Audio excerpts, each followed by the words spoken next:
This is Corolla Digital. Hey, you guys, it's me, Allison. I just wanted to say thank you so much for listening to the show. And if you like what you're hearing, which, come on, let's face it, you do, make sure to tell a friend. You can find us on iTunes, the app, or my site, AlisonRosen.com. Alison Rosen. Alison Rosen is your new best friend. Alison, with her good times never end. Alison Rosen, doing the wavy pencil dance again. Alison's your new best friend. Hey everyone, hi, hello. It's me, Alison Rosen, and I sound like shit. But that's okay. Hang on one second. A professional would do that over again, but I'm not one. Hi, Anthony Jeselnik. Welcome to my show. Thank you for having me. Am I saying your last name right? Would you say it again? Jeselnik? Yeah. It's not Jeselnik? No. People will say it, and sometimes it's like an accent, so I can't really get mad at them for mispronouncing it. Right. But Jeselnik is the way to go. Okay. Yeah. Yeah, I don't know why I thought that perhaps it was Jezel, like guzzle. People say it like that a lot. Yeah, fuck them. Mm-hmm. Mm-hmm. Your voice is very deep and sonorous. Is it? Is it deeper than normal? I don't know. I just recently quit smoking. Oh. Again, so I wonder if that's messing with my voice at all. I mean, it sounds good, but you. it sounds really like broadcasty. Like a smooth jazz. Yeah. Something like that. So you quit smoking again? Yes. Is this a frequent thing? Oh, of course, yeah. How long have you not smoked? Now about 24 hours. Well, so quick to use the Q word. How long do you think you'll go this time? I go for like a long time, and then just something like gets me back. Like I'll be on the road again, and I'll be like, oh, I'm sick of it. I'll run out of the gum, or you have to quit different ways each time. You know, like you can never quit the same way twice. Right. But so it doesn't work. So now I'm doing the e-cigarette. Which is a weird. How is that? It's okay. Do you smoke it indoors? I try not to because I think you look like such a douchebag doing that I cover up the light. You know, I try to duck into a bathroom or something or do it outside. It's just too weird. Is it the same fix as smoking? No, but you feel better. Yeah. For sure. Have you tried cold turkey? Yes, I did this thing. There was a book called The Easy Way to Stop Smoking. Mm-hmm. Have you heard of that? No. It's like a famous one. The guy's now dead, but you read the book and then you quit. Like it's like a mental thing. So you do it cold turkey that way. Hypnosis, like you're hypnotizing yourself almost? A little bit. It's like you convince yourself that nicotine fits aren't that big a deal. Right. So you just get through it. And I've done that, and it was awesome. Alan Carr, I think, wrote the book. Oh, I've heard that name. Yeah. Maybe I am familiar with this. And so what happened? So I quit, and I was dating a girl who smoked. And after like 8 months, it was like forever. Mm-hmm. It was the longest I had gone without ever having anything. And she was just like, I was drunk, and she was like, have a cigarette. And I had that one, and it was over. Oh, that's when it happens, when you're drunk, because then you have no resolve, or your resolve is chipped away a bit. So second season of Jeselnik Offensive just started again. Yeah, we're halfway done. It started. Maybe not just started.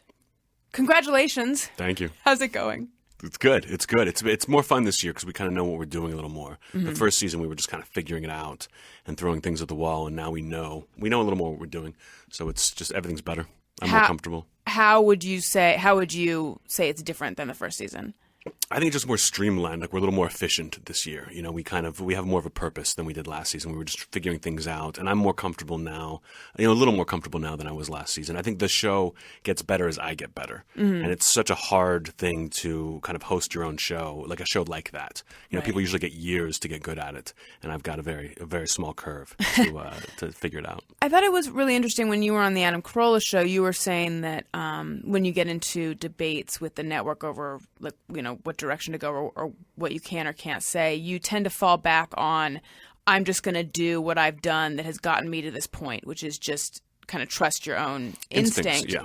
And I really respect that and admire that, because I think that my temptation would be to say, oh, maybe I should listen to them, or I don't know, or like to not trust myself. Where does this trust in yourself come from? Just experience of, going up there and failing and succeeding and figuring it out on my own, that you're working at it so hard that eventually your instinct takes over, where I don't trust anyone else's instinct over mine. Mm-hmm. So I think just as you get more confident, you trust your instinct, because now it's almost like do you ever do stand-up? For a minute. Okay. I did, yeah. Did you ever do like crowd work? No. It's a crowd work. It's like you ask someone in the audience. It's always a disaster. It's usually a disaster in the beginning. You know, you're like, what do you do for a living? They're like, I'm a lawyer. And you're like, okay. And then you just go to the next thing. But after that show, all you're thinking about is what I should have said to a lawyer. So the next time you do crowd work and someone says they're a lawyer, you've got it down cold. You know, and that's kind of how you almost get your instinct together, is just by figuring that out over time. Right. What made you want to do comedy? I wanted to be a writer. I just wanted to be a writer, and someone told me stand-up's a good way to get into that, as opposed to trying to get someone to read your script. You know, you could just be like, watch me tell these jokes. And all my friends got hired, and I didn't. And that's how I got good at stand-up, is because I kept not getting hired for the jobs I wanted. And then eventually, by the time I got a writing job, stand-up been going so well, that's all I wanted to do. When you say you wanted to be a writer, who did you want? Like a TV writer specifically? Yeah, at first I wanted to be a novelist. And then I was like, that seems like an awful life. Like I wanted to be... Why? Because I wanted to be Bret Easton Ellis. I wanted to publish a novel that while I was still in college that was controversial and huge and made me a ton of money, and then write more cool books as I was but being young. And most people don't get to do that. Where did you go to college? Tulane University. Okay. In New Orleans. Yeah, I also am upset that I don't have many books under my belt by this point. How many books do you have? 0. Okay. Are you working on one? Yes. Well, but I mean, sort of like how you're quitting smoking. For a long time. But I mean, I really am more serious about it right now. I really think it'll happen this time. But I am just saying that I can totally relate to the wanting to have books published at a young age thing. Absolutely. And now I'm like at the point where people are offering me book deals, but I feel like it's been built up too much. That I'm like, I don't want to put out just a book. It's got to be like a great book, because that's what I've wanted to do. And I haven't been working on that ever. So it's a weird position to be in now. What are you going to take one of the book deals? Eventually, I will. You know, I would like to write my comedian book. Like, here's how I was like as a kid. Here's this, that, kind of like your memoir. biography. Yeah, your memoir a little bit. And then I'd love to do a novel at some point. And people they'll pitch me like kind of idea books. Like when they were like, oh, how about a book of apologies, where you're apologizing for things, but you're not actually apologizing for them. It's like they're like joke apologies. I was like, oh, you mean the same joke over and over again for an entire book? Like, no, thank you. But they'll have little gimmicks for me like that. Right. Yeah, are you interested in doing a gimmick book at all? Like not my reaction to that is like... Not unless it was something like brilliant. Like I was like, oh, this could be really fun. This could like be one a that cool you thing. came up with yourself. Yes, exactly. Exactly. It's hard for anyone to give me an idea, because it's usually like, if I don't think of it, it's not as good. I know we're joking, but are you joking? A little bit, but not really. I mean, I can recognize a great idea, but I'd like to come up with it myself. There's like a certain pride there. So how does that work on your show then when you have writers? I mean, a lot of the things, everything comes through my voice. You know what I mean? Like, people give me jokes, and I always rewrite everything. Or if I'm setting up a bit, I'm rewriting it. Because it's got to sound natural to me, and I've got a very specific voice. But they'll pitch me games, bit ideas, and if it's something really awesome, I'm like, yes, like I can't wait to get to do that. But I've got a high bar.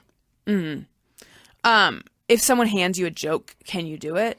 If someone wrote a joke in your voice, are you okay with doing that? I would never do it in my own stand-up, but for my show, I have to. I couldn't possibly write my own monologue every week. I have people who chip in on that. So I can do jokes like that, but I've never done a joke in my act that someone's tried to give me. I have too much pride, and that's kind of the fun part for me, is figuring that out. That I never, probably to a fault. I probably should take those jokes. I mean, have there been good jokes? Because I know for me, people have. Not like people are giving me jokes all the time, but if I'm going on stage with Adam Carolla, sometimes like ahead of time. A comedian or someone will be like, I have a joke, it's not going to work for me. And they'll say it. And then it's like, even though I recognize it's funny, I can't do it. Yeah. It's also a lot of times it's an insult to you. Do you know what I mean? They're like, I can't tell this joke, but you could. And then they tell you the joke and you're like, that's a terrible joke. That's why you can't tell that joke. Maybe that's what they meant. Yeah, this didn't meet my bar, but exactly. I know that it'll work for you. Yeah, because you have no standards. Exactly. You could do this. This will be fine for you. Or they'll do a joke that's just like, it's like, it has a twist, but it's such an awful, it's like if someone was doing an impression of me. That's the jokes I get well, pitched, your voice is so distinct, and it's funny because you're so good at walking that nimble line that I actually feel like Adam is that way as well. People might not use the word nimble to describe him, but I think that he's able to sort of mix the anger into his stuff but keep it funny. But when other people, it's hard for other people to nail that voice. Absolutely. But sorry, not talking about Adam, not talking about you again. I would think that it'd be really hard for someone to hand you something that works. It's never happened. I've never, and it's usually like an insult. Like they think that like, so I was walking to the store and then I raped a baby, and you're like, why would I ever say that? Like it doesn't make sense. Like it's not smart enough. Yeah. I never get the smart jokes. You just like it's too dark, but Right. it's not good enough. Right. I don't just do dark jokes for the sake of being dark. It's got to be a smart joke, and I've never been handed one. Or I've even gotten like comics who I totally respect and think are amazing, who will be like, you know what? If you just switch the order of those jokes and put this joke there and that joke there, I think it would really help things. And I just nod my head. And That's I walk so away. rude. I never take advice. So now I don't even take it. Like people will be like, can I give you some advice? And I'd be like, oh sure, but I ignore it. Now I just say absolutely not. You can't give me any advice. Is that a thing that happens a lot? It happens less and less, but in the beginning especially. 'Cause Yeah. people think you're a little more green, so they feel like they can walk up. And not just comics, but like audience members too. That's actually what. So for the 1 minute that I did stand up, that's actually kind of what turned me off of it. But I think if I had loved it, nothing would have put me off of it. But just all the advice that I was inundated with, like, well, as a female comedian, you should, you don't ever want to do jokes about this, and you don't want to do this and this and this, and then suddenly it just like this already wasn't maybe that fun, except for the first time when I killed. Which I hear is very, very common. The very first time goes really well, and then it kind of goes downhill before it gets better again. But I instantly was up in my head, and I was just like, I'm going to stick with stuff that I know I'm good at. Yeah, I think it's very tough for a female comedian, especially an attractive one, in the beginning, because you're getting hit on by every guy has the same trick with a new female comedian. They walk up and like, we should write together. Let's sit down and maybe write some jokes. Here's some advice for you that I think it seems like a nightmare. Yeah. Okay, so you wanted to be a novelist. So you grew up in Pittsburgh, right? Mm-hmm. And you wanted to be a novelist. Mm-hmm. And then what happened after that? After that, a lot of things. No, I think I just got into college, and I just started to realize what that life was going to be, and I was like, oh, I guess I will just go be a lawyer. My dad's a lawyer. Mm-hmm. My parents always thought I'd be good at that. And I was like, oh, I guess this is what life is. They thought you'd be good at that because why? They just thought, oh, he knows how to talk. You know what I mean? He can speak well, and I could do whatever the hell it is lawyers do. And they also only knew of like 3 different jobs out there. And lawyer was like the best one. What were the other 2? Doctor, which was never going to happen, and then it was like garbage man. Like it was like in my family, you were either like a huge success or you completely blew it. Right. Which is what I had to deal with a lot as a kid, because I was like the smart guy who people was like, your son's an underachiever. Like he should be doing very well, but he's doing very badly because he doesn't care and he's joking around. Mm-hmm. Were you class clown? A little bit. I was like, I tried to pick my moments more. I wasn't like the goofy, not a lot of physical comedy kind of stuff, but I definitely made remarks all the time. Like I had to say, if a joke popped into my head, I had to say it. Like it was too smart not to. Mm-hmm. And I got better at that as I went on. But when I was in college, I was like, okay, I guess I'm just going to sell out and go to law school after this. I didn't know what else to do. And Dave Chappelle came to Tulane campus. Did a set. And I always loved comedy. I never thought I would be a comedian. But at the end of Chappelle's set, he says, all right, kids, I want to tell you something for real. Seriously, he goes, work to live, don't live to work. And he leaves. And which isn't, and I've told people this story since then. They look at me like, that was inspiring to you, you idiot. But it was just like, oh, like I shouldn't be a lawyer thinking like this will give me like a nice life of money. I should go find the life I want. Mm-hmm. So I went out to LA and thought like I'll just do something creative. Maybe not comedy, maybe not writing, but I will find some way to be creative as opposed to just going to law. Wait, so he said don't work to live, live to work? He said work to live, don't work to live, don't live to work. Like do enough work so you like to live your life, right? But don't live for your job, right? Okay. So I was like, okay, that makes sense. But I just thought being a lawyer seemed so all-consuming. Yeah. I remember my dad on vacation having the yellow notepad, doing work while we were sitting on the beach. That always stuck with me. Mm-hmm. Okay, so that was a profound moment for you. Pretty profound. It was like, okay, I never thought about law school again. I was like, I'll figure something out. And I went to LA. This was like the summer in between my junior and senior year. I went to LA and got an internship with a movie studio. And so you were drawn to entertainment. Yeah, I didn't know where to go. I thought New York or LA, and a friend of mine went to UCLA from New Orleans and was like, oh, come out, I can get you this internship. He just handed me something. Mm-hmm. So I went out there and did that. And then after I graduated college, it was the only thing I knew to do was to go to LA. So I remember I went home, I stole a car from my family and just drove to LA. Did they have a lot of them? My great aunt had just died. And they had a Mercury Grand Marquis, which is like what your grandma would drive if she was an undercover cop. And I just took it and went. Yeah. And what did you do when you got out here? I thought I would have a job. I kept thinking like I'll just get a job immediately, and it took me a while. Like I had a bunch of really odd, terrible jobs. My first job was working at a Borders Books and Music. In LA? In LA. It was on La Cienega, which I eventually got fired from. How did you get fired? I hated the job. It was so boring, and they just knew. They knew I didn't care. And one day I was late, and they were like, "Get out of here." I was fine with that.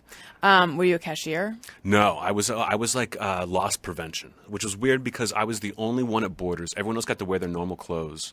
I had to wear like a uniform. I had to wear like a special polo shirt and the same black pants every day. And I was like, why? If I'm supposed to be catching people who are stealing, right? Why am I dressed differently? You than should be everyone undercover. Else? Exactly. And they never bought that. Wow. They never took it. So, but when they fired me, I took all my polo shirts, the black Borders polo shirts, and I gave them to homeless people.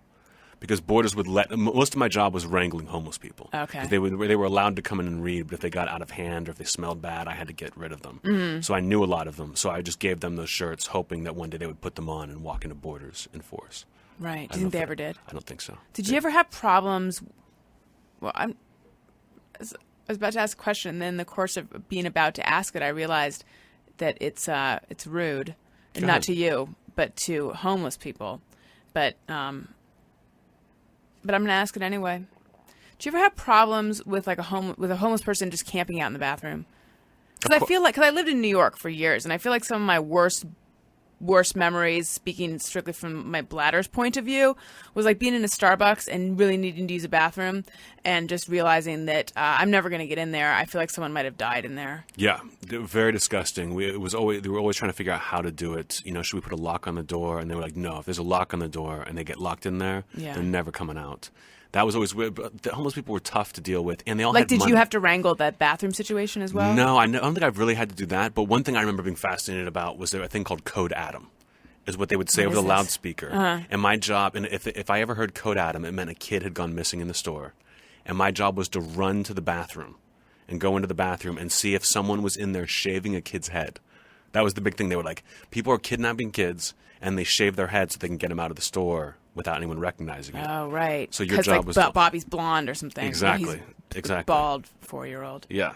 What were the other codes? Do you remember? Code Adam was the only code. There was no other code. It was just Code Adam. So that's why I've never forgotten it. That sounds miserable. It was. And yet you were drawn to Borders. You still had the book thing in your blood, or was I wanted it just to that work. It was a I job? thought I could work at a bookstore. I was looking for anything, and a bookstore seemed kind of cool. You know, I could never. I remember going and trying to get a job as like a bartender or waiter, and they were like, "Do you have a headshot?" And I couldn't believe it. I was like, "No, I do not. I cannot afford headshots for my bartending job."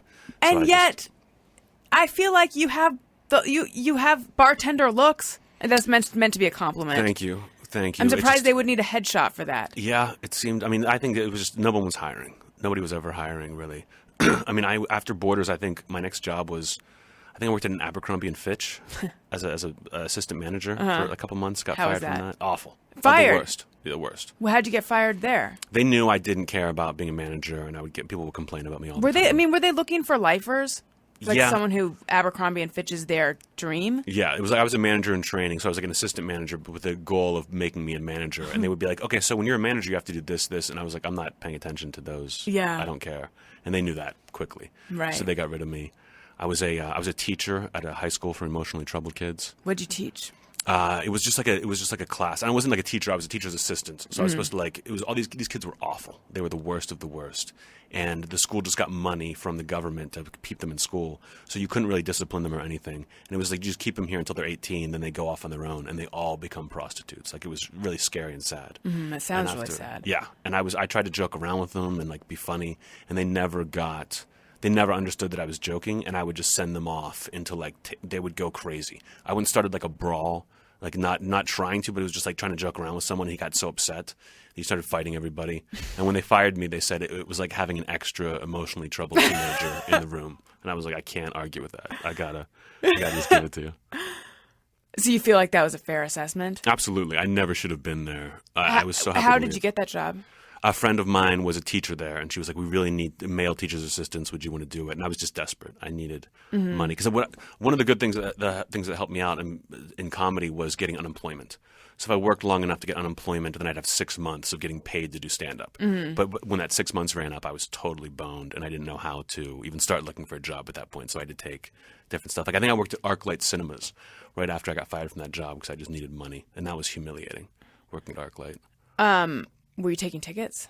I did a bunch of different things, and it wasn't a bad job. But the humiliating part was like someone would be like, "Can I get a large popcorn with butter?" And I'd be like, "Here you go." And they'd be like, "Thanks, you were funny at Largo last night." And I was like, "Oh, this is awful." So you were doing stand up the whole time. As soon as you got out here, like the whole No, time I you're think doing all it these took me jobs? like a year. I think I was out here for about a year until I decided I'm going to try this. 'Cause I thought if I was like, why do I not want to do stand up? And it just kind of scared me. And so I thought, well, if it's just being scared, let's go do that. Now's the time to try it out. Being 23 years old. That's a healthy face your fears kind of thing.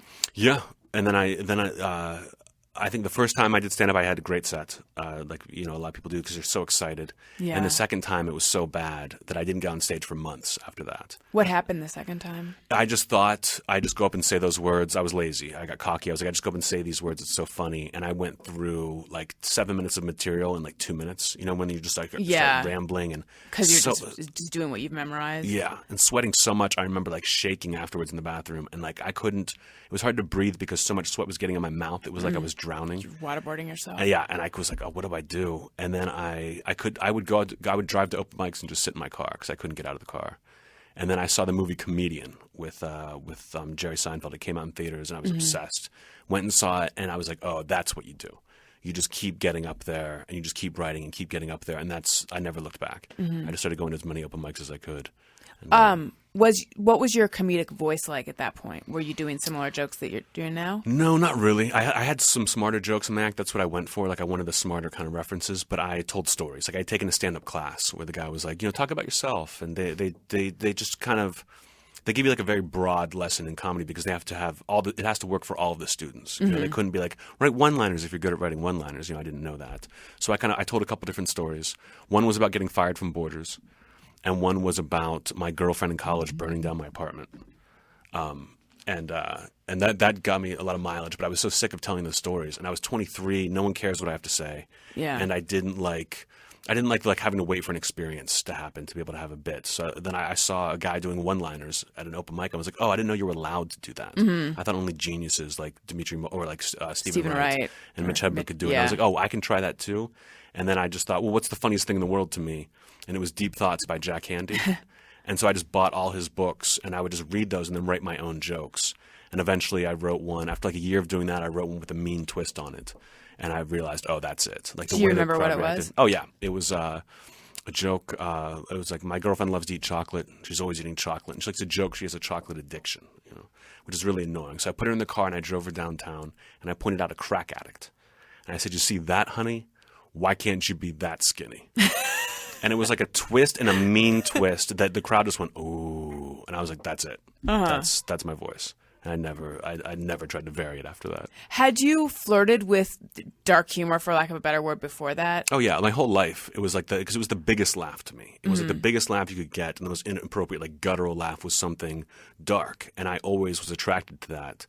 And I didn't understand why people were so uncomfortable with it. But that, to me, it was like, that's why the laugh is bigger, because they're uncomfortable. Right. So you need to make people uncomfortable and then release it. And that's the hardest you can go. It used to be sex, but now everyone talks about sex. That now it really is kind of like death and tragedy is the new kind of taboo. And have you experienced death and tragedy?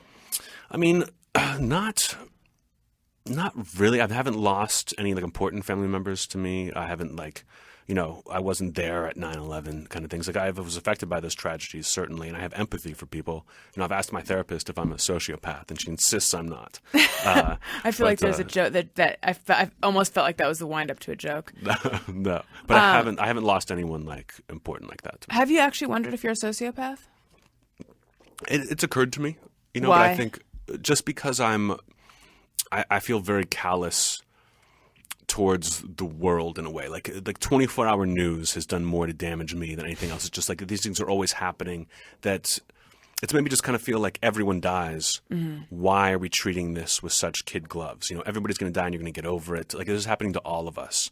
And I'm like, why do I feel that way? Is it really like, do I just see things differently, or do I have like a mental problem? Right. But I don't think so.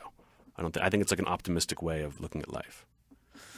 Or it's like I can understand that viewpoint if you're inundated with it, like sort of like probably in a war. Sure. You're losing people all around you, so you don't have time to grieve each person. And it sounds like what you're saying is that your experience of 24-hour news has put you in that mindset a bit. I mean, that makes it sound like I watch a lot of 24-hour news, and I really don't. It just seems like you're getting hit with all of these things, and it always goes away. You know, if you take yourself out of the moment and you just realize, listen, in like 2 weeks, we're all going to forget about this. You know, if the day of 9/11, you were like, you know what, in a couple years, we'll be able to joke about this again, then it makes it okay to joke about it now. Yeah. In a way. It's just the way you look at time, even, and like existence. Do you have trouble connecting with the moment? Like, what do you mean? Well, it sounds like you're criticizing my improv skills. No, that's not at all what I'm doing. Okay. As you were talking about that, I was thinking about these moments of almost existential dread that I periodically have, where I start to get so big picture and really like, what is the point of it all? And I really pull out of like everything I'm connected to in my life. And then when I'm in that state, it's like you have this ultimate perspective, and you realize that I'm so caught up in this stupid shit and it doesn't matter and blah, blah, blah. You know, everything's transient. Maybe I can try to maintain this viewpoint. And then, like, you know, without fail, a couple minutes later, I'm looking at Twitter or something. But I'm just thinking that it sounds a bit like you're talking about that, like having that kind of big picture view of things. And if that is your orientation, does that mean that it's hard to sort of connect to be experiencing things as they're happening in the moment? No, I mean, I understand what you mean now, and that's a good question. I think in terms of like positive things in my life, like I am very much in the moment, and I can enjoy the moment, you know. But when it comes to bad things, it's almost like a meditative way to get through it. Mm-hmm. If I'm at the dentist and they're drilling my teeth, I'm like, this is awful. I want to tap out and say, I'm sorry, I can't do this anymore. But then you just think, I'm going to be dead in 100 years. You know, I mean, everything's going to be dust. Like, this world's not even going to exist. And when you think of like big picture like that, it just makes all these little things go away. Right. You know, I think it's more like philosophical than anything else. What did you major in? English major, business minor. Yeah, I had to do it. For your dad? They were like, they said when you can't make money with your English major, you can get a job with your business minor. And they were right. I was an accounting clerk for TV shows for a while before I got to be a full-time stand-up. So you wrote for Jimmy Fallon. Mm-hmm. Was that your first TV writing job? I had written for Sarah Silverman for the MTV Movie Awards, and then I think the Video Music Awards just for her like monologue. I had written some jokes for her, and that was like amazing. That was like the greatest, because if I liked a joke, she liked it too. You know, and she would do anything. Like, there were only a few that she was like, no, I wouldn't. I can't do that joke for whatever her personal reasons were. Mm-hmm. But then I got the Fallon job, and it was like nothing. Like, he didn't want to do anything I had. And I was like, oh, this. Because this he really wants sucks. to be nice, right? He wanted to be nice, and he also just wanted kind of like, he wanted cleaner jokes, I guess. You know, not like, he didn't want to be trying to like raise the art form of joke telling. You know, he just wanted to do. He kind of, like, I always liked him on Weekend Update, but he didn't even want to do smart jokes like that. He wanted to kind of bring it down a little more, and I wasn't good at that. You know, it was myself and Morgan Murphy were the two comedians on staff, and we were very different than everyone else because like comedy writers can change things and they just want to make the person happy. Whereas comedians are like, here's what I do, take it or leave it, and which was a fun learning experience, but it wasn't. I was always getting mad, like, why am I here? I understand why you need a joke writer and somebody who knows how to write a joke, but why am I here specifically? And I never got a good answer. And that was. You moved to New York for that? I actually moved to right? New York. I moved to New York like right before I got the job. I was kind of I just wanted to get out of LA, and it seemed like New York seemed like a cool place to do it. And when I get the job was just luck. I got it right away. And then what did you do after that? Then I went on the road immediately. I was like, I want to be a headliner. I'd never headlined before, and I was like, that's what I'm going to do. I like started headlining, recorded an album. And then I took like little odd jobs. Like, you know, I would write. Robert Smigel was like, will you write for a week on the Night of Too Many Stars? I was like, yes, I want to write with Robert Smigel. And then they asked me to write for The Roast, and I was like, yes, dream job. I want to write for The Roast. And before that roast was over, they told me, you're going to be on the next roast. And then it was just a matter of waiting for that next one to like know you were going to kind of be famous after that. Yeah. Were you nervous before the roast? Which was the first one you did? The first one I did was Trump. And I was a little bit, because I was like, this is my moment. If I blow this, Right. I'm probably not going to get another one. And I've always wanted, like, it just seemed like I should be good at this. I should be great at this. I wanted to be even like better than most people. I wanted to do an amazing job. So I was not worried, but I cared a lot. And I normally don't care that much. You know, just it's more helpful not to care that much. But I definitely cared a ton for that roast, and it hasn't been the same since. But that I'll never forget that whole night. It was amazing. Yeah. Wait, let's go back to the sociopath thing for just a minute, because I'm fascinated by your own fear that you could be, although it sounds like you're definitely not. Have people who are close to you in your life ever felt like you might be? Yeah. Oh yeah. Everyone I've ever dated. Really? Yeah, they're just like, you don't care. Like, you really don't. What do you care about? You obviously care about something, but it was just nothing ever like grabbed me like that. I guess I could just disassociate myself. It's almost like watching a horror movie. You know, people are like, how can you sit there and not be scared? I'm like, because I know it's a movie. You know, I kind of understand that this is just what life is. Life is ups and downs, and I'm not going to get bent out of shape over it. And people don't understand that a lot. Well, see, that brings me back to my wondering if you have trouble connecting with things in the moment. But you're saying that's not the case. Like, you do enjoy, if you experience joy and all that, right? Mm-hmm. Yeah, Or is it just that you don't? Or is it just that you don't care about the things that the people in the relationship want you to care about?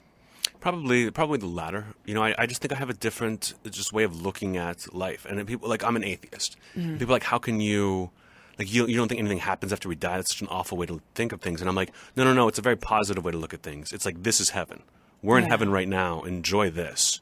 Whatever's up there, they gave us this. So take it. I'm not going to worry about what's going to happen after I'm dead, kind of thing. That people just don't understand how you could see things like that. See, that I feel the same way. My feeling is always like, consciousness is such a miracle, and no one can even explain what consciousness is. That's kind of enough for me. Exactly.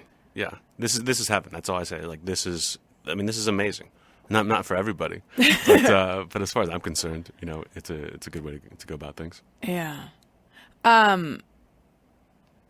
So you're like, the real you is obviously quite different than the stage version of you. Oh yeah. Do most people seem to get that? No, it always surprises me, you know. But some people obviously understand. Some people were surprised, and they're pleasantly surprised, and they accept it. Some people have no idea. They just can't understand how. And I think it's because there's a lot of comedians who are themselves all the time. So you just assume that that's the way it is. But I feel like I'm such a villain on stage. I can't imagine that someone would think I was serious. And like, a lot of people will be like, "Oh, you know what's great about you is you say what everyone's thinking."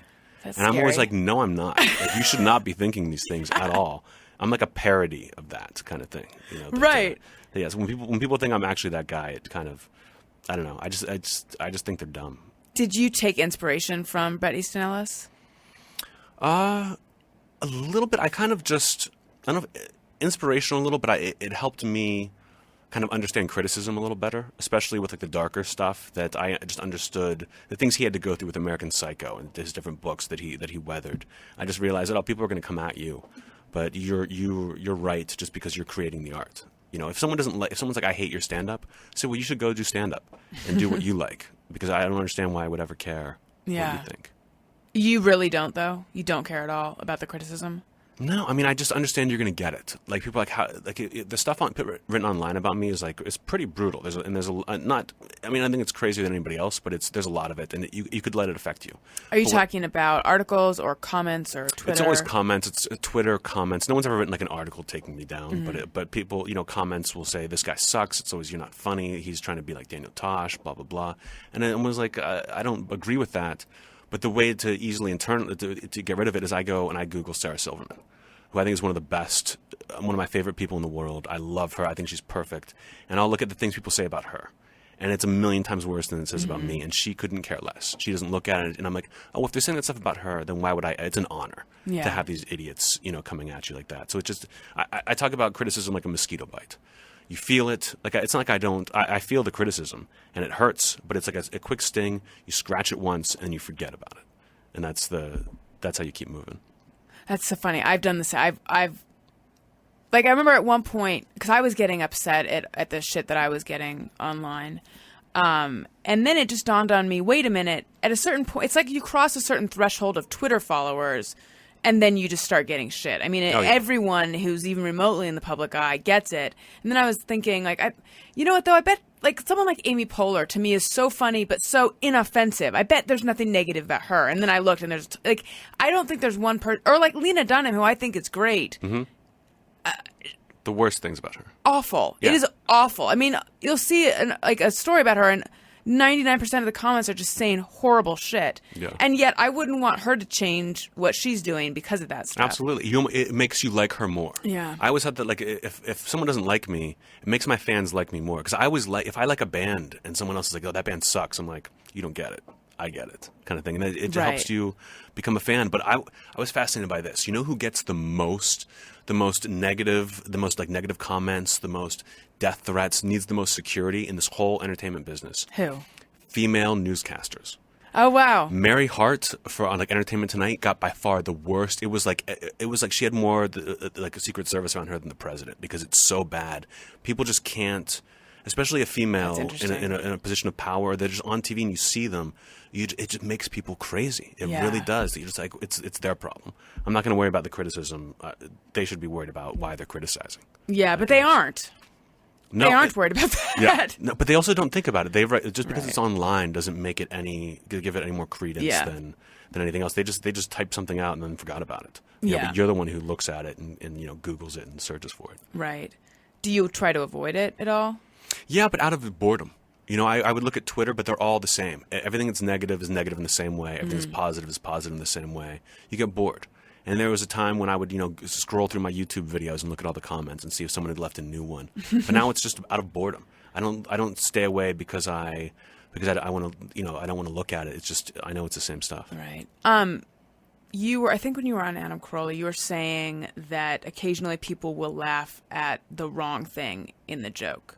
Sure. Right? You were saying that? I have a couple jokes where it's like if it deals with race, I'm like, I'll introduce racism in a joke to kind of bring that tension up to be like, oh, what's he doing? And then the joke has nothing to do with that, and so people are still laughing at the racist part of it, and it doesn't thrill me. Or when people, like I've had a couple rape jokes in my act because it was like the challenge of how can you make this funny? Mm-hmm. And then it became, now people like demand it of me. And when you ask me for a rape joke, the last thing I want to do is give you a rape joke. Right. That bugs me. Because you just want to be, keep people guessing. And if you get into that thing where everyone's like, oh, he's going to tell rape jokes, it's like, that disgusts me. Like I dislike it. Yeah. What is your relationship with your audience like? It's interesting, because I think most of my audience understands that I'm playing a role, that I'm doing this thing, and it gives them more of a freedom to laugh at it, but they leave me alone otherwise, because I'm not giving away myself on stage. And so if I see someone, I'm always happy to talk to a fan and be nice, but I don't give a lot of my personal life away in public.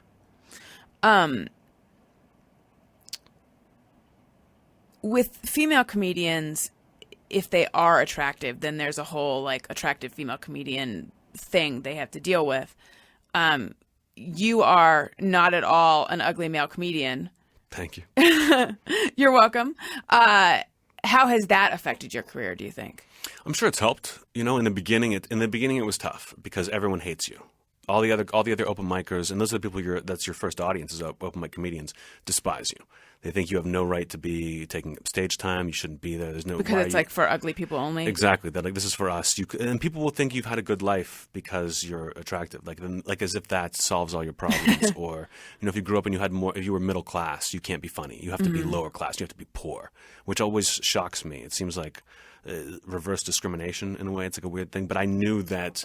And it shaped my persona too as a stand-up. That's kind of why I'm this jerk on stage, because people expected, I don't know what they expected, but I was like, I'm going to give you a villain. If you're going to not like me already, I'm going to give you more of that. Mm-hmm. And I knew it would help me later on. I always compared it to, which sounds so cocky, but I compared it to like Eminem. Eminem, the rapper, was like, when he was starting out, it was the worst thing in the world to be a white rapper. And as soon as he became famous, it was his biggest asset. That's why he sold billions of albums, because he was like the only white guy. And I just knew that eventually this will work in my favor.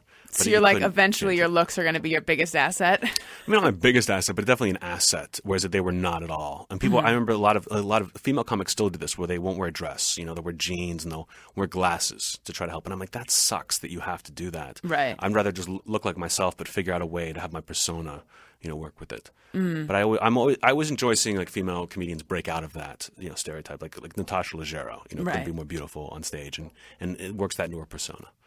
Has jokes about it. Yeah, which is great. Were you popular in school?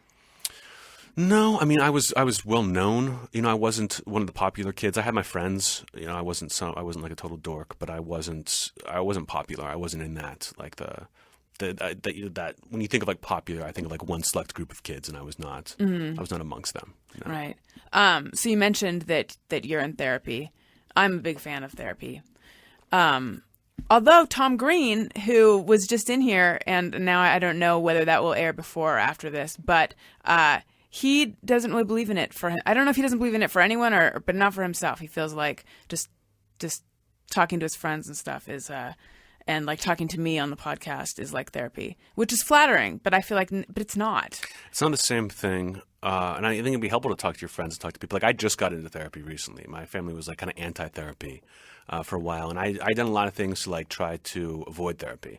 Like I started, and when you're younger, I don't think you need it as much unless something kind of happens. But it's been, I love it. I go once a week and I meditate. I do transcendental meditation. And is that new as well? I've been doing that for a little over a year now. I like it was one of the things I wanted to keep a secret for a year because it sounds like you're doing the juice cleanse. You know what I mean? Right. When you talk about it, it's like I'm a vegetarian. How long? A month. Like, shut up. You're not. But I swear by it. I'm trying to get all my family to get in, and just it's fun, nice to talk to someone. And it's not the same as talking to your friends. Why was your family anti-therapy? I just think they didn't really understand therapy that much, and they thought it just meant something was wrong with you. Like they're like, everyone's okay. No one needs this, and it just kind of stuck. Did they not? Do you think they didn't want people shining a flashlight into like the family stuff? No, I just think it was like if you're going to therapy, something was wrong with you, and there was nothing wrong with us. It wasn't like they were like trying to hide something. It was just like, we're all like an upper middle class family, go to a nice school, big family, everybody's okay, but they just it seemed like defeat kind of thing. So what made you decide to get into it? I a lot of my friends were doing it, and I just thought, I could use something like that. And it was especially as my TV show started to come together, and I was like, okay, I'm getting famous now, and it's changing my life a little bit. That I just want someone to be able to talk things through with, and it's been a game changer. It's really helpful. And what made you get into meditation? Just trying to kind of figure things out a little more. Just bring, I guess, peace to my life without having to go to therapy. The therapy seemed weird to me that this was like, okay, it's a thing for like 20 minutes a day or twice a day, 20 minutes. You sit there and do this thing, and it just would help me creatively, would help me as a person, and I think it has. It certainly hasn't hurt. Do you chant something when you do it? It's a transcendental meditation. You have like, it's not a chant, but you don't say anything out loud, but they give you, I forget what it's even called. It's like your little, it's like a nonsense 2-syllable word that you just kind of repeat to yourself over and over again for 20 minutes. But you never chant or anything. Do you do it first thing in the morning? Yeah, I wake up, I'll do it, and then sometime in the afternoon. If I could take naps, I would take naps, and I wouldn't have to meditate. But I feel like it does help, especially when you're just tired. I started meditating, and I did it twice, and I burst into tears both times. Wow. And then I haven't done it again. Although I really feel like I should, because I really felt like I was getting somewhere. It sounds like you nailed it. It sounds like you were doing it perfectly. That's not supposed to happen, though, is it? Although I feel like it's probably not that unusual that weird shit like that happens. It seems like if I almost never cry, but if I cried after meditation, I'd be like, wow, I really nailed that, whatever it was. It seems like you. No, I cried in the midst of it. Yeah, but that's good. I mean, it seems like you're getting out something you needed to get out. That would be a good meditation. I don't know why you gave up. You should do it all the time. It sounds like maybe I should. Good at meditating. That was definitely my worry before about, I put on makeup, but I felt dumb. I was like, "Am I doing this right?" and there's no doing it right. You shouldn't be worried about that. Just do it, and whatever comes through your head comes through your head. But you're supposed to really not focus on nothingness, but just let the thoughts go by, right? Yeah, exactly. You're trying not to trap anything. You just like let things, and you'll be thinking about, do I need to get my car washed? What's this new joke I'm working on? Like, I'll find myself thinking about things like that all throughout the meditation, but you shouldn't be, but you also shouldn't be trying to keep those out, because your mind is working that way. Right. So I want to ask you about relationships. Can I? Do you talk about that stuff? Not really, but I'll allow it. Oh, well, thank you. So you were with Amy Schumer for a while, right? Mm-hmm. What was that like, two comedians? Two comedians together? And I've dated several comedians. It was different. It was better. And then people say, well, a lot of times comedians don't work out because the couples kind of aren't at the same level. And I think it's more like that the comics don't think they're as funny as each other. Does that make sense? Like somebody thinks, oh, like they're funnier, and that's when things get bitter. It's not so much success. Amy and I were good because we both respected the hell out of each other, and we were kind of coming up at the same level, that we could really enjoy each other's success and never feel any sort of weirdness there. But I think it really was more mutual respect in the terms of comedy than anything else that helped us out. Mm-hmm. And so what happened? Oh, I don't know. I think we had a great time together, and it just wasn't meant to be. That's about as far deep as I'll go. Okay. Are you in a relationship now? No. How are you with relationships? Like, and let me explain that question so that it's not so open-ended and personal. I'm actually engaged now, but I had a history of like, I always made the wrong choices in relationships, and I just was attracted to the wrong guy. And I mean, years and years of relationships that I look back on now, and I think, what the hell was I doing? Although I learned. And that story's not that uncommon. People coming in, usually when they come in, often have destructive patterns or things like that. I'm just wondering, any of that with you? No, it was more like I would fall in love immediately. Like I was like, oh, like this is it. I was always like, this is it. And I would be psyched, and we would have like 6 months of pure bliss. We're just like, oh my God, this is amazing. I can't believe we found each other. We're so lucky. And then as that starts to go away, I just never like understood that that's just how things work out. Mm-hmm. That I was just like, oh, like I would start looking for the next, intense emotional connection. Right. Are you still like that? I think I've kind of figured out a little more not to be that way. And just as you get older and you've done some things, but I'm sure I'm like that a little bit, and that's the fun part. It's like why you want that 6 months of like taking trips together and like doing crazy things and just being so in love. You don't care about anything else. Like that's great. I'm glad I had 6 or 7 times in my life where I felt that way about someone. And when the relationship goes away, I'm always almost to a fault being like, I hope you still like. It would kill me if some girl was like, or someone was like, you were a waste of time. That would be the worst thing you could say to me. I always want them to be like, listen, I'm not happy with you now. We're breaking up, but this is sad. But I'm so glad we got to spend that time together because it was amazing time. That's been my thing, but that's not always enough. Do you think that's how they feel? No, I'm always the one to do the breaking up. So they don't have the luxury of feeling that way. But I think now, looking back, they all, for the most part, would all be happy with the time we spent together. And you break up because your feelings change? Yeah. Yeah, and you try to fake it for a while, and you can't, and then the sex goes, and then everything goes after that. Like it's pretty textbook. Do you think that that's because do you think they just weren't the right person for you, but you were being in love with them and idealized them? I don't know. It's a tough question. I just think that like something changes, and I just don't. I like forget about the good times, all those how passionate I felt. I just know I don't feel that way now, and I want to be a good guy. I always didn't. I always used to be the guy who would like cheat just so that she would break up with me, kind of thing. And I hated doing that, but it took me a while to be honest and just really be able to say what I needed and what I wanted from a relationship. Mm-hmm. I feel like I'm getting closer to that now. Well, this will be really helpful for listeners. Here's my question. So you were the one who cheated, but you wanted her to find out? Yeah, I mean, like in a clear, like you get busted through an email kind of thing, or like it was like this. And even if I didn't want to get caught at the time, or didn't think I would, like I knew if I kept this up, it wouldn't be like a one-time thing. It would be like, all right, I'm having an affair with someone at work, and they're eventually going to find out. Because the relationship changed. It's not like I was like a great boyfriend and also cheating. It was like I was a bad boyfriend, so I started to cheat so she would get rid of me. Did you lose respect for them if they didn't break up with you as quickly as you thought they should have? I never came up. Never came up. I didn't. I've always had respect for. I've never lost respect for people that I've dated. I've always dated women that I really respected and liked different things about.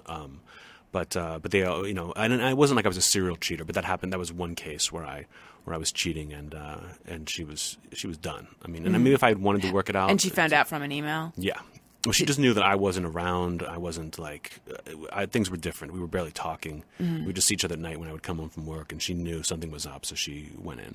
And I was like, I wasn't even mad at her. I was like, okay, like, sorry I did this to you. And I couldn't have just been honest and said, we need to break up. Yeah. Why couldn't you be? Because I thought, it's funny, like, did you ever hear like those like, there's like a married couple where the husband kills the wife because it was easier than like, it's like I couldn't bear for her to have to go through a divorce kind of thing. It was like that, you couldn't deprive her of you. Exactly, where I felt like, oh, she must, like, this is everything. We just moved in together. Like, she's tied herself to me that I'm like, I feel like I'm letting her down so much that I don't know how to tell her that. And whereas I should have just been, she would have been fine. Right. What I mean? It's not like women are these gentle creatures who need to be protected. They can handle a breakup, and I just didn't have the balls to do that. And that was, I really hated myself for that I've tried to make an effort since then to turn it around.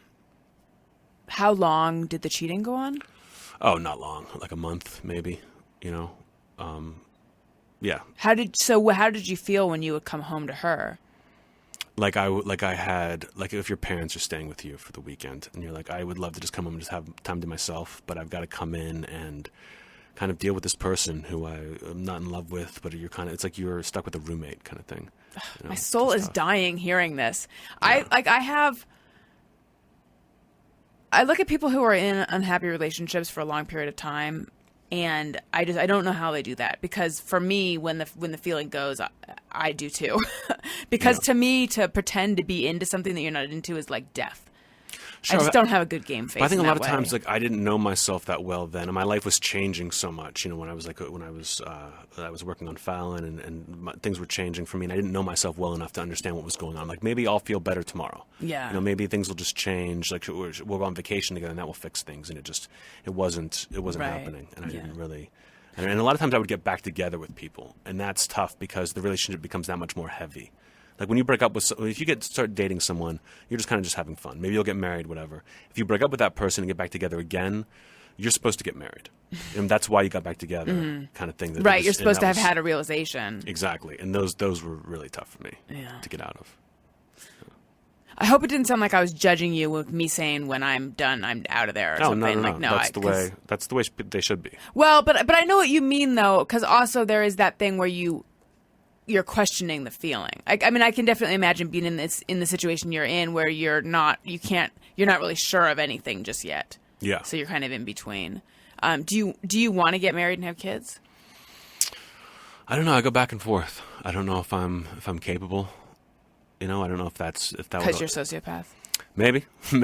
I just think kidding. that I don't see myself ever getting in a relationship that I wouldn't eventually want out of for whatever reason that I don't know. I think it might just be better not to do that. Do you get judgmental? Like around the time that your feelings start changing, do you suddenly find yourself annoyed by the person, or is it that sexually you're not into them anymore?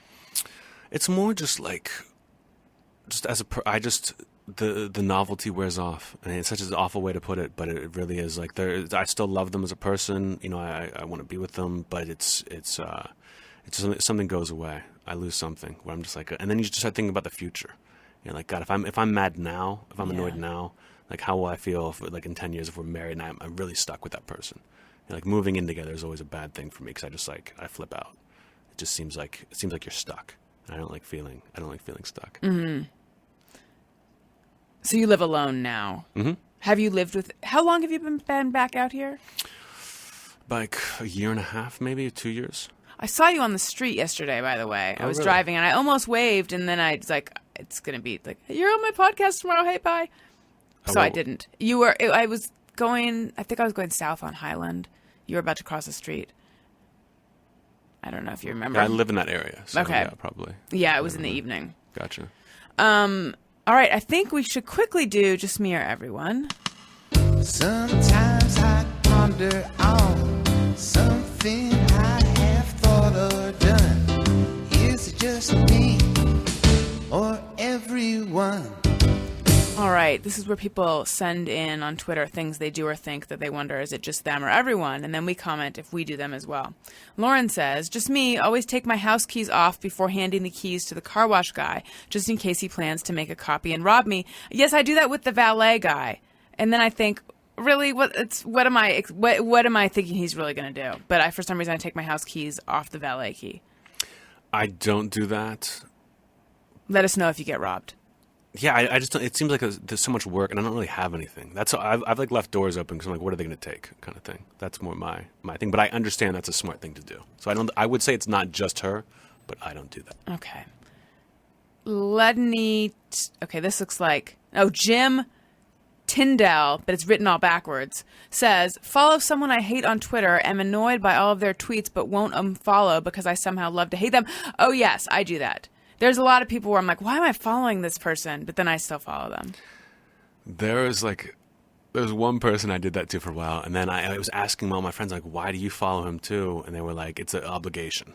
And then I felt like, I have to not do it? I have to not follow this person. So I stopped. I used to do that, but then I stopped because it made me too crazy. And I get the sense you're not going to tell us who it is. I can't, but I guarantee you. After this, will you tell me? Sure. Okay. Graham Cassidy says, when out at night, if I see a woman by herself, I will cross the road so that she doesn't think I'm going to mug or attack her. That's very nice of you. I don't have that problem.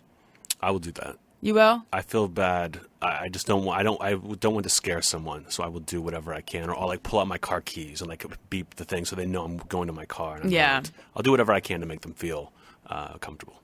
Less rapey. That's nice. Exactly. Larry Augsburger says, is it just me or does everyone stare at the rug when on the toilet and cross their eyes a little until they see faces in the pile? I think it's interesting that your bathroom is carpeted, but I do stare at, like I just discovered basically a face on the fake wood floor of my bathroom, and I'm pretty excited about it. I almost took a photo of it to show everyone the face. It's like the shading of eyes and a nose. It's definitely, I mean, it's the fake knots in the fake wood vinyl tiles of the bathroom, but it's definitely face-like. Do you do this kind of stuff? I do not. I enjoy finding faces in wood, but in the carpet, I can't do that. And I have to be reading in the bathroom. So really? Yeah. Whether it's the back of a shampoo bottle or a book or a magazine, you got to have something. And also, I've never been able to do the dots where you kind of make your eyes go weird. You can see. You can't unfocus your eyes? I've never. I can do it, but I've never successfully done a magic eyes thing. Not those once in my hologrammy life. things. Yeah. Never. Wow. Can you roll your tongue? Yeah, you can. Yeah. I'm just thinking there's other things that some people can and can't do. Just those two. That's it. Dave Geske says, I do not know what my natural laugh sounds like. It's not that I don't laugh out loud. I can't reproduce it without sounding fake. Yeah, I think that's how it is for most people. But I still know what weird. It is. Yeah, I know. I've got different laughs. I don't ever think about it. But do you ever hear yourself laughing and think, though that's insincere? No, because I have to do it a lot on my TV show, and it always sounds great. That was my real laugh. Jay says, when coming across a damaged product at the grocery store that was on my list, I buy it because everyone else won't, and it's still edible. That's nice of you. You're like saving the produce. I don't. I don't even take the front thing. I take the one behind it, even though there's no reason why. Me too. Yeah, I feel like they're trying to take advantage or something. Yeah. That's right. You know what, though? Speaking of that, they're trying to take advantage thing. I realized lately that I enter many a situation with this kind of paranoid, like, all right, who's trying to get one over on me? Who's trying to like mess with me? I got to be on guard. I've been shopping for a car, which is why I have that attitude. But I was thinking that's like a pretty repugnant attitude to be around. If you're not trying to fuck with anyone and you can sense that the person is like, all right, what are you trying to do? Like I'm not finishing my sentences, but it's it's unpleasant to be around someone who is suspicious of you. Sure, but I think buying a car and a house are the times you've got to be like that. But it's I understand it is unpleasant if someone's suspicious when they have no reason to be. Right. Yeah, it's annoying. Like, actually, I imagine as a guy, there's probably times where you've been on dates with women who have that attitude about men. I think that's probably something that is a big turnoff. A woman that has an attitude that all men are trying to screw her over. Absolutely. Yeah, it's not attractive. Right. Patrick Neville says, I find it hard to enjoy a song on the radio as I'm always afraid there's a better one on the next station. I go through phases where I have to keep flipping around. So I do relate to that. I was like that as a kid. Sometimes it'll be just a song you have to hear. And it's gone away with iTunes because now you can get whatever song. But when you were a kid, I remember being like terrified I was going to miss Bon Jovi's Bad Medicine if I didn't constantly flip around. Was that your favorite? And that was just the first one that popped in my head. But I love that song. It was a good one. Slippery When Wet was the first cassette I ever bought. Really? Mm-hmm. Mine was Def Leppard Hysteria, I believe.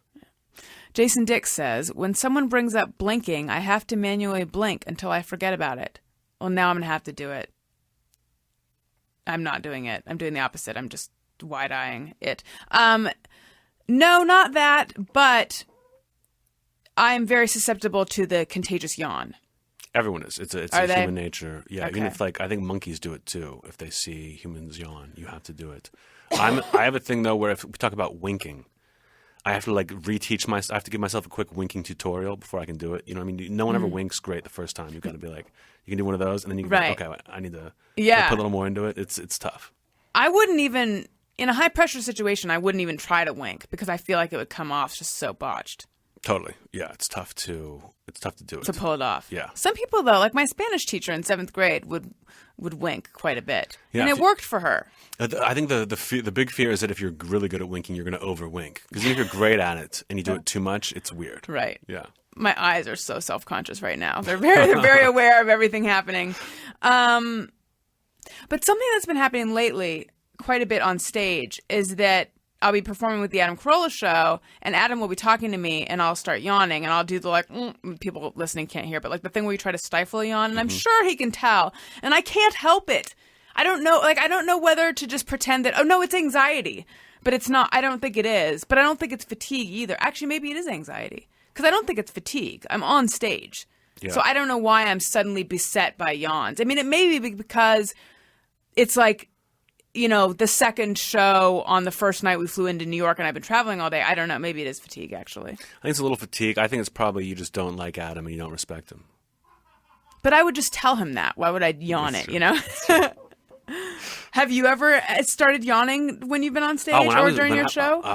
On stage, no. But during podcasts, yeah. And I think when I was in here, because I remember I was so tired that day. You're probably it's probably me yawning that it was giving it to you. I just remember because Adam would keep looking at me and kind of checking in as he's talking, and I was like, you got to keep the eye contact because if he catches and you're not looking at him, what he's going to look at. Right. That a couple of times you try to stifle it, but then you're just like, you know what, just let it go. It's like being at a dinner party and you want to spit out your food. Right. Just take it out of your mouth and put it on your plate. It's better than anything else. It's like with my eyes, I'm trying to communicate totally listening and amused and right there with you, but my mouth is saying I am sleeping. Mm-hmm. Okay, last one. Nancy Duggan says, sometimes I take Midol when I don't really need it, just like recreational drugs. I do that. You do not. No, I do not. Yeah. I don't either. I feel like you need to try other recreational drugs. Okay, Anthony Jeselnik, thank you so much. This has been super fun. Everyone should follow you on Twitter at Anthony Jeselnik. Sure. Right? And they can find you online. This is where you plug whatever you want to plug. You can Google me. If you Google Jeselnik, you get close. They'll help you out. But what you have to do is watch my TV show Tuesday nights, 10:30 after Drunk History on Comedy Central. That's right. Yeah. When does this come on? I'm not sure when this one is coming out yet. Is there a specific thing that you want to plug, in which case we should make it right before that? I would say the next week's episode, next Tuesday, which is August something, is Joan Rivers and Dave Attell, which I'm very excited to have those two on my show. That's so very cool. That'll be a good one. Well, thank you so much for doing this. You can follow me on Twitter at Alison Rosen. You can follow Gary at GPatrickSmith. And if you're going to buy something on Amazon, why not click through the banner on my website at AlisonRosen.com. It doesn't cost you anything extra, but it helps out the show. Okay, thank you for listening. I love you guys. Bye. Hey, do you know about the Alison Rosen Show?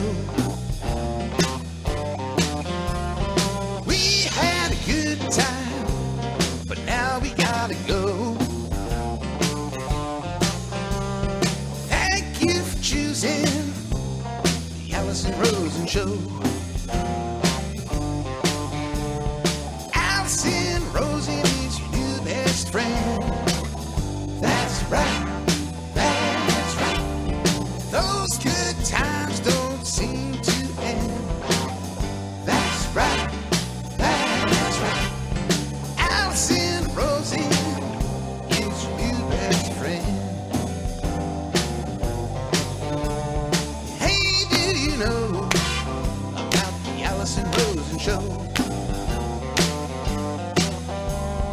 We had a good time, but now it's time to go.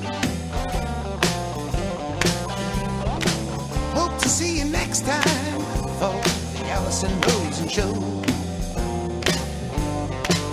Yeah!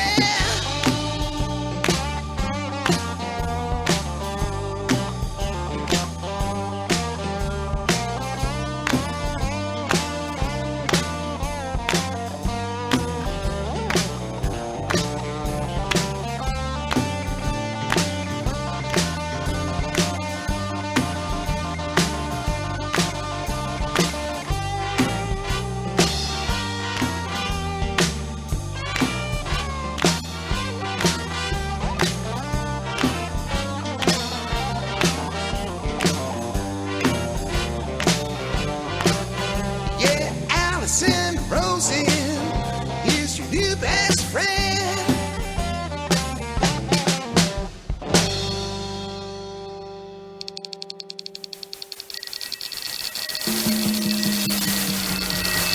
This is Corolla Digital.